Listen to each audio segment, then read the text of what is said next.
నిన్నటి నుంచి ఒక వీడియో వైరల్ అవుతుంది. ముఖ్యంగా అది వైసీపీ పార్టీ నుంచే వైరల్ అవుతుందండి. ఆ వైరల్ అవుతున్న వీడియోలోని వ్యక్తి స్వయాన మా బావ మర్రా ముత్యాలమ్మ గారి అల్లుడు.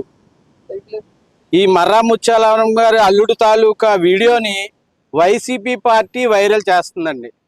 అదేంటంటే జాతర జరిగే సందర్భంలో జరిగిన చిన్న సంఘటన.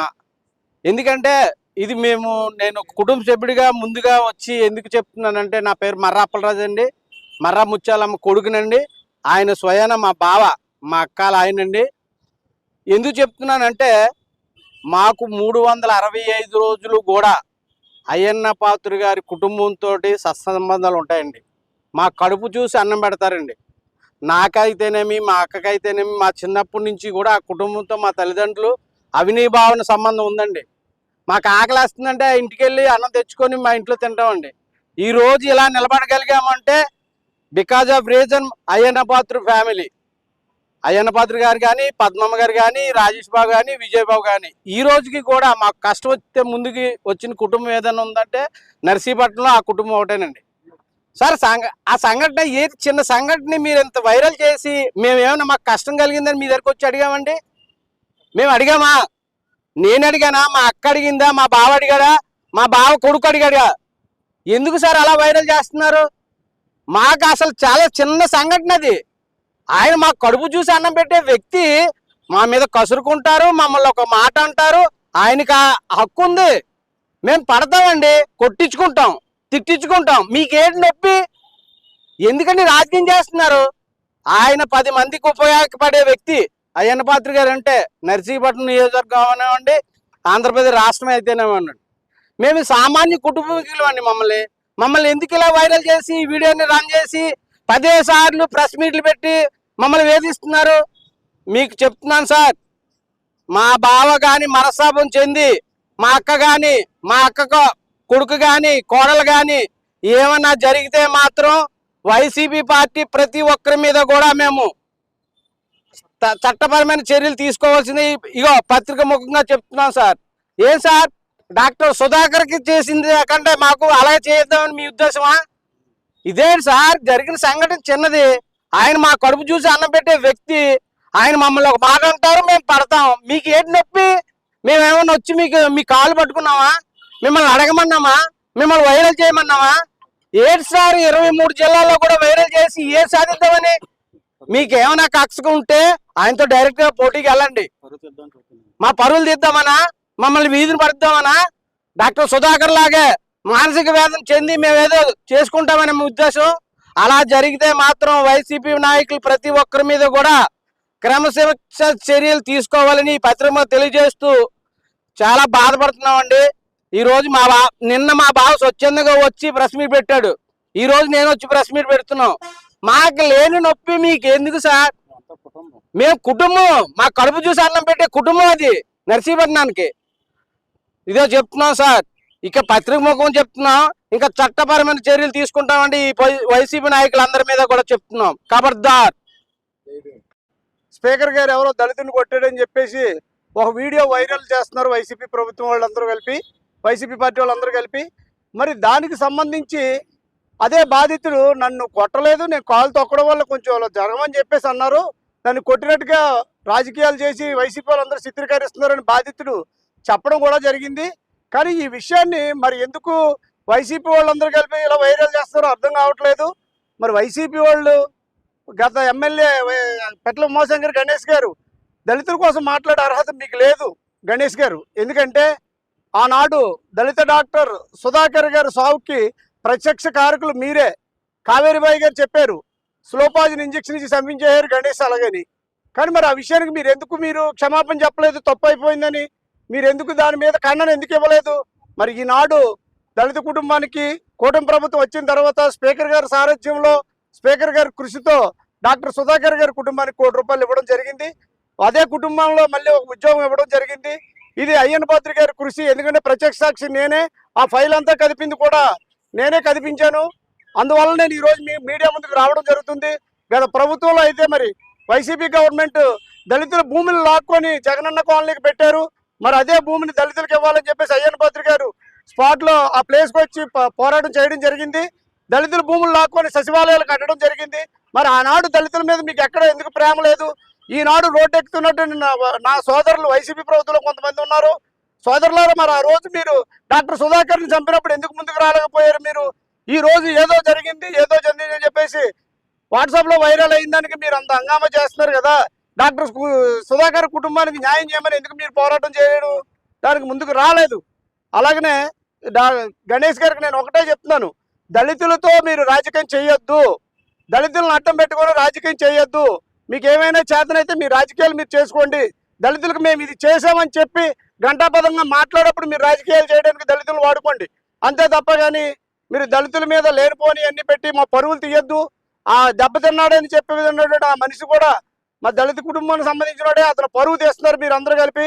ఈనాడు దళిత సోదరులు అందరూ ఎక్కడెక్కడో స్టేట్మెంట్లు ఇస్తున్నారు, దళితులకు అన్యాయం చేస్తారు స్పీకర్ గారు. అలాగని ఏ దళితుడన్నా మీ దగ్గరికి వచ్చి నాకు ఇలాగ అన్యాయం జరిగిందని చెప్పి కంప్లైంట్ ఇచ్చాడా? ఏ పోలీస్ స్టేషన్లో ఉన్నానా? న్యాయం చేయమని అడిగాడా? అడగని దానికి ఎందుకు మీరు వాళ్ళ పరువు తీస్తారు? కాబట్టి ఎక్కడితో మీరు ఆపండి. అది వాస్తవం కాదు. ఆల్రెడీ బాధితులనేవాడు ఎవడైతే మీరు చిత్రీకరించారో అతను మీడియా ముందుకు వచ్చి చెప్పడం జరిగింది, నాకు ఏ విధమైన అన్యాయం జరగలేదు. తోపులాట్లో అక్కడ డప్పు కొట్టే టైంలో తోపులాట జరిగింది అన్నారు. మరి డప్పు కొట్టి అంత సౌండ్లో స్పీకర్ గారు కొట్టేయారనేది సౌండ్ మరి ఫట్ మన వినిపించింది. ఎంత గ్రాఫిక్ చేశారు మీరు? అంత సౌండ్లో ఆ సౌండే అలా వినపడగలిగింది. అది ఇంకా ఎర్రోళ్ళు ఎవరో లేరనుకుంటున్నారా మీరు? ఖబర్దార్ గణేష్ గారు, అసలు మిమ్మల్ని ఆ రోజు మిమ్మల్ని అరెస్ట్ చేయాలి. ఎందువల్లంటే ఆ రోజు సుధాకర్ సాగుకి ప్రత్యక్ష కారణం మీరే. కావేరీబాయి గారు కంప్లైంట్ ఇచ్చారు. ఆ కంప్లైంట్ అయినా సరే నేటి ప్రభుత్వంతో నేను మాట్లాడుతున్నాను. అయ్యా ముఖ్యమంత్రి గారు, గత ప్రభుత్వంలో డాక్టర్ సుధాకర్ని చంపిన కారకుడు ఎవరు? గణేష్, నర్సీపట్నం మాజీ ఎమ్మెల్యే గణేష్. ఇమ్మీడియట్గా కేసును బయటకు తీసి అర్జెంటుగా గణేష్ని అరెస్ట్ చేయమని చెప్పేసి నేను సభాముఖంగా ఒక దళితుడిగా నేను డిమాండ్ చేస్తున్నాను. నమస్తే. నా పేరు గాతాడ సహదేవుడు అండి. డిఎంసి అనకాపల్లి జిల్లా విజిలెన్స్ అండ్ మానిటరింగ్ కమిటీ సభ్యుడిగా కొనసాగుతున్నాను. ఈరోజు నిన్న మొన్న వరకు నర్సీపట్నంలో అయ్యన్న పాత్రి గారి సారథ్యంలో మరిడి తల్లి జాతర అత్యంత వైభవంగా జరిగింది. ఈ జాతర చూసి తట్టుకోలేనటువంటి మాజీ ఎమ్మెల్యే గారు గణేష్ గారు ఇక్కడ జాతరలో ఎస్సీ కాలనీ చెందినటువంటి మా దళిత ఆసామిని కొట్టారు అని చెప్పేసి పెద్ద ఎత్తున వైసీపీ కేడర్ అంతా కూడా వైరల్ చేసి దళితుల్ని కొట్టారు, మీ అందరూ ఏం చేస్తున్నారు అని చెప్పేసి నిన్న రాత్రి కూడా మాకు వాట్సాప్లో మెసేజ్లు వస్తున్నాయి. అయ్యా, ఇంతకుముందు నర్సీపట్నంలో సుధాకర్ గారిని అత్యంత దారుణంగా గణేష్ గారి ఇంటికి పిలిపించి గణేష్ గారు ఆయన దగ్గర సంతకం పెట్టించుకొని ఆయన చిత్రహింసలు పెట్టి నడి రోడ్లో చంపినటువంటి గణేష్ గారు, మీరు ఈవేళ దళితులందరినీ రెచ్చగొట్టి ఇలా వైసీపీ కేడర్లందరూ కూడా రెచ్చగొట్టి దళిత యువకుల్ని మా దళిత సోదరుని రెచ్చగొట్టి అక్కడ మా దళితులైనటువంటి నర్సీపట్నంలో ఉన్నటువంటి ఆయన్ని పరువు తీసి ఇవాళ అత్యంత హేయంగా ఇవాళ ఆయన తయారు చేశారు. ఆయన ఎప్పుడైనా వచ్చి పోలీస్ స్టేషన్ కానీ మన దళిత సంఘాలకు కానీ మన గణేష్ గారికి కానీ ఎవరికైనా ఒక రిపోర్ట్ అయినా చేశారా? ఏది లేదు. ఆయన చెప్తున్నారు, నా చేతి కాలు తగిలింది, కాలు ఆయన కాలు, నా చెయ్య కాలు ఆయన తగిలింది, తగిలితే ఆయన తోశారు, అంతే తప్పితే నేను దౌడ మీద కొట్టడం కానీ దాన్ని చేయలేదు. ఇంత డప్పుల సౌండ్లో కూడా దౌడ మీద కొట్టినట్టు మీరు చిత్రీకరించారే, అది ఎంతవరకు సమంజసం అని అడుగుతున్నాను. అయ్యా, మీ ఎమ్మెల్సీ మీ ఎమ్మెల్సీ ఇవాళ రంపచోడవరం ఎమ్మెల్సీ అయినటువంటి మన అనంతబాబు గారు ఈవేళ దళితుడిని కారులో కొట్టి కారులో చంపి ఇంటికి తీసుకెళ్లి అత్యంత చిత్రహింసగా చంపి వాళ్ళ ఇంటికాడ దేపెట్టినప్పుడు ఈ కేడర్ అంతా ఏమైందని చెప్పేసి మేము అడుగుతున్నాం. ఆ రోజు మీరు అందరు దళితులందరికీ కూడా మీ దళితుడికి అన్యాయం జరిగింది, మనవడే చంపాడు, మీ అందరూ కూడా రోడ్డు ఎక్కండి, మీ దళితుడికి ఇలా అన్యాయం జరిగింది కాబట్టి అని గణేష్ గారు ఎందుకు ఆ వేళ ప్రశ్నించలేకపోతున్నారని చెప్పేసి ఈవేళ దళిత సంఘాలుగా మేము అందరూ కూడా డిమాండ్ చేస్తాం. అంతేకాదు ఈవేళ నర్సీపట్నం ప్రాంతంలో అయ్యన్న పాత్రి గారు అత్యంత వైభవంగా నర్సీపట్నం ఏరియాని అభివృద్ధి చేయాలనే సంకల్పం కట్టుకొని ఆయన చేస్తూ ఉంటే ఆయనకు అడుగడిగిన కోర్టుల ద్వారా అడ్డు తగిలి ఇవాళ నర్సీపట్నం అభివృద్ధిని పక్కన పెట్టించాలి, దళితుల్ని అప్పుచెప్పి దళితుల్ని రెచ్చగొట్టి అయ్యన్న పాత్ర యొక్క పరువు తీయాలని చెప్పేసి నువ్వు చూసినా ఏ ఒక్కరు కూడా అయ్యన్న పాత్రని ఇవాళ ఒక చిల్లి మాట కూడా అనరు. ఎందుకంటే ఆయన నర్సీపట్నం నియోజకవర్గాన్ని అత్యంత వైభవంగా అత్యంత సుందరంగా ఎక్కడ ఏం కావాలి, ఏ దళితుడికి ఏ సమస్య వచ్చినా, ఏ మిగతా వర్గాలకి ఏ సమస్య వచ్చినా నా దగ్గర రండి అని ఉదయం 6 గంటలకు కూర్చొని 11 గంటల దాకా ఇంటికాడ కూర్చొని ఇంటి మొత్తానికి ఇవాళ నర్సీపట్నం నియోజకవర్గంలో ప్రజలందరికీ సేవ చేస్తున్నటువంటి స్పీకర్ గారిని నువ్వు అత్యంత వైభవంగా అత్యంత ఆవికంగా చేసిన పండుగ చేస్తే ఆయనకి కుళ్ళు తట్టుకోలేని పరిస్థితుల్లో ఆయన మీద లేనిపోయింది గ్రాఫిక్స్ చేసి మా దళిత సోదరులారా మీ అందరూ కూడా గమనించాలి. ఆ రోజు మేమందరూ కూడా మొరబెట్టుకున్నాం. ఇవాళ అనంతబాబు గారు అదే విధంగా సుధాకర్ గారిని ఇలా చేశారు, మీ అందరూ రోడ్డు ఎక్కండి అని చెప్పేసి మేము అందరిని మిమ్మల్ని అడిగితే మీరు కూడా ఏ ఒక్కరు కూడా ముందుకు రాకుండా ఈవేళ పక్కన ఉండిపోయారు. అదంతా అర్థం చేసుకోండి. ఈవేళ డెవలప్ చేస్తున్న అయ్యన్న పాత్ర గారిని అర్థం చేసుకోండి. ఇదంతా తప్పుడు న్యూస్. ఈ న్యూస్ని ఆయన యొక్క రిపోర్ట్ కూడా ఇవ్వలేదు, మన సంఘాల కాడికి కూడా రాలేదు. కాబట్టి ఇదంతా ఫేక్ అని చెప్పేసి ఈ పత్రికాముఖంగా మా దళిత సంఘాల నాయకులు, అదేవిధంగా మా మాల కార్పొరేషన్ డైరెక్టర్ గారు, మా బుడ్డిపల్లి దాస్ గారు, మొత్తం మిగతా నాయకులందరూ కూడా ఇక్కడ కూర్చొని ఈ సభాముఖంగా ఖండిస్తున్నాం. అండి ఈరోజు నర్సీపట్నంలో మొన్న జరిగిన శ్రీ మరిడితల్లి అమ్మవారి జాతర చాలా ఘనంగా గౌరవ స్పీకర్ గారు అయ్యన్న పాత్రి గారు, అలాగే శ్రీ చింతకల్లి విజయబాబు గారు వాళ్ళ కుటుంబం అంతా కలిసి దగ్గరుండి ఎటువంటి హాని జరగకుండా ప్రజలకి దగ్గరుండి పండుగని చాలా ఘనంగా చేస్తే, ఇక్కడ ఉన్న మాజీ ఎమ్మెల్యే పెట్ల ఉమాశంకర్ గణేష్ ఎలాగన్నా దాని మీద బురద జల్లాలి, ఈ పండుగ ఇంత ఆనందంగా నర్సీపట్నం ప్రజలు చేసుకోకూడదనే ఉద్దేశంతో ఎలాగోలాగా పండుగ జరిపినందుకు ఏదో రకంగా బురద జల్లాలని చెప్పేసి మా దళితుల సోదరైన ఒక దళిత వ్యక్తిని పెట్టుకుని రాజకీయం చేద్దామని ఈ వైఎస్ఆర్ సోషల్ మీడియాలో ప్రచారం చేయడం జరుగుతుంది. అవన్నీ మేము చూసాం. పెట్ల ఉమాశంకర్ గారు, గణేష్ గారు, మిమ్మల్ని అడుగుతున్నాం మా దళిత సంఘాల తరపుని, మీరు దళితులకి మీరు ఏ న్యాయం చేశారు? గత 5 సంవత్సరాలు వైసీపీ గవర్నమెంట్ ఉన్నప్పుడు జగన్మోహన్ రెడ్డి ఇక్కడ ఉన్న మీరు కూడా దళితులకు ఏ న్యాయం చేశారో చెప్పాలి. మీరు దళితులు ఎంత అవమానంగా మీరు చిత్రీకరించారు, ఎంతమంది మాన ప్రాణాలు తీసుకున్నారు మీరు దళితులు, అవి మీకు తెలియదా? రాష్ట్రంలో ఉన్న ప్రజలందరికీ తెలియదా? ఇప్పుడు నర్సీపట్నాన్ని మా దళిత సోదరుని అడ్డు పెట్టుకొని ఇక నర్సీపట్నం రాజకీయం చేద్దామని చూస్తున్నారు. మీరు పండగ చేసిన శ్రీ స్పీకర్ గారు అయ్యన్న పాత్రి గారిని ఎలవలాగా అతని మీద బురద చల్లి నర్సీపట్నం డైరెక్ట్ పాలిటిక్స్ చేయాలని చెప్పేసి ఈ రోజు మీరు ఈ సోషల్ మీడియాలో ఈ తప్పుడు ప్రచారం చేసి మీరు అన్ని చేస్తున్నారు.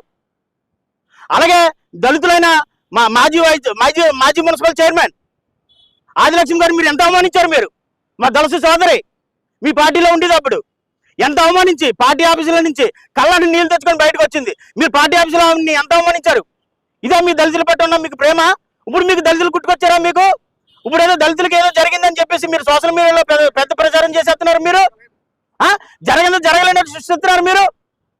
అలాగే ఇక్కడ 108 అడుగులతోటి ఇక్కడ ట్యాంక్ బండ్ తయారు చేసి గౌరవ స్పీకర్ గారు ఒక పుణ్యక్షేత్రం తయారు చేద్దామని ప్రపంచం అంతా కలిసి ఇక్కడ వచ్చి నర్సీపట్నాన్ని పుణ్యక్షేత్రంగా గుర్తిస్తుందని చెప్పేసి నర్సీపట్నాన్ని అభివృద్ధి చేద్దామని చెప్పేసి ఎంతో సంకల్పంతో గౌరవ స్పీకర్ గారు అయ్యన్న పాత్రి గారు అలాగే విజయబాబు గారు కూడా ఎంతో కష్టపడి ఇక్కడ 108 అడుగుల శివపార్వతి విగ్రహాన్ని నిర్మిద్దామని చూస్తుంటే మీరు దాన్ని కూడా అడ్డంకం పడతామని చెప్పేసి పచ్చని పండగ పూట మరింతల్లి పండగ పూట మీరు కోర్టుకు వెళ్ళి స్టే తెచ్చారు. మీరు ఏం సాధించేశారు అనుకుంటారా? మీరు దేవుడి మీద సాధిస్తారా? మీరు దేవుని సాధించేస్తారా? మీరు పెట్ల ఉమాశంకర్ గణేష్ గారు మిమ్మల్ని అడుగుతున్నాం. మేము ఇలాంటి డైవర్స్ పాలిటిక్స్ చేయకండి. మీరు దాన్ని ఏమని తప్పుదో పెట్టించినందుకు ఆ కోర్టు నుంచి తెచ్చిన స్టే ఎలాగా జనాలందరికీ తెలిసిపోతుంది, నేను దేవుడి విగ్రహాన్ని ఆపేస్తున్నానని చెప్పేసి జనాలందరికీ తెలిసిపోతుంది, దీన్ని ఎలాగన్నా చెప్పేసి తప్పుదో పెట్టించాలని చెప్పేసి మా దళిత సోదరులను అడ్డు పెట్టుకొని ఇప్పుడు మీరు రాజకీయం చేయాలని చూస్తున్నారు.